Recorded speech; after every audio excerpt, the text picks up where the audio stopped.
Yeah, and I think words give this rise in capacity. Well, first of all, and foremost, for us to communicate with each other, but I think more importantly than just communication, at surface level, reflect back to the other person, their experience, their view of reality, Mm. and I think words have this power to create resonance over thoughts and ideas of specific words and phrases that you use. And I wanted to share this in the podcast that it's this perspective that I have that life is like a jar of jelly beans. And I like to keep it simple and it's simple patterns that we remember.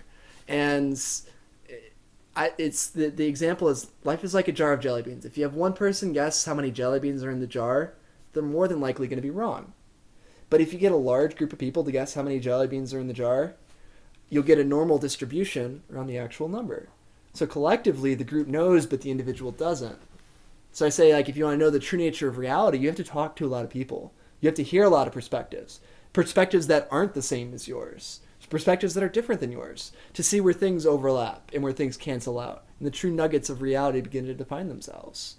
And it is in our ability to communicate in the words that we can put together that help form resonance over those different truths, those different jelly beans. Oh, I love what you're saying. There's something about a statistical distribution of experiences that people have that are variegated on so many levels, and that the different things that they experience, the different ways that they mediate their own attention, end up bound up in the kinds of impressions that they have about what things are important, where they organize their attention, how they orient themselves, and how they communicate with other people. And so the decisions that I make about what I want to talk about relate very directly to the impression that I have of another person, which also is, we have a shared experience. I think, linguistic modalities come to the fore and we find these little bonds and connections around the words, especially where the ideas that we have about what those words mean become coordinated and have a clarity about them, so that I mean something that, even though it maybe doesn't tally perfectly with what you mean by that same word, they coordinate well enough with each other that we're in the same universe. We participate together on a project of describing something, engaging something, thinking about something, and the idea doesn't end up being just this miscommunication because you have a totally different impression about what the words I'm using mean. Yeah. And I find interest in this. So I'm gonna tie it to another modality of communication in another language of the same perspective that I just shared, and that is from the quantum mechanic realm. So talking Mm. about the double slit experiments. So going from a coherent laser, this coherent thought and idea that in a metaphysical sense can be seen as flowing through all of us. If we're all connected to that coherent energy source that's perpetually creating things.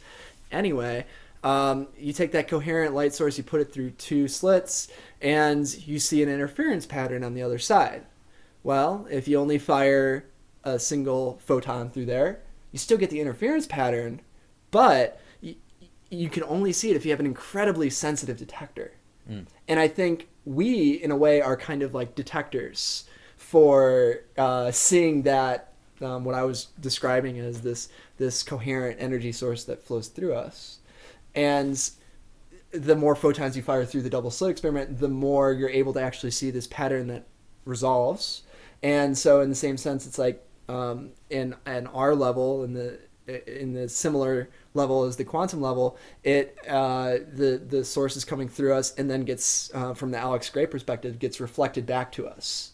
And I think it's in this reflection of this coherent light source through us that comes back to us, this feedback mechanism that creates this coherent pattern that we can then reconstruct with the detector that is this body, this instrument that we move through this world with.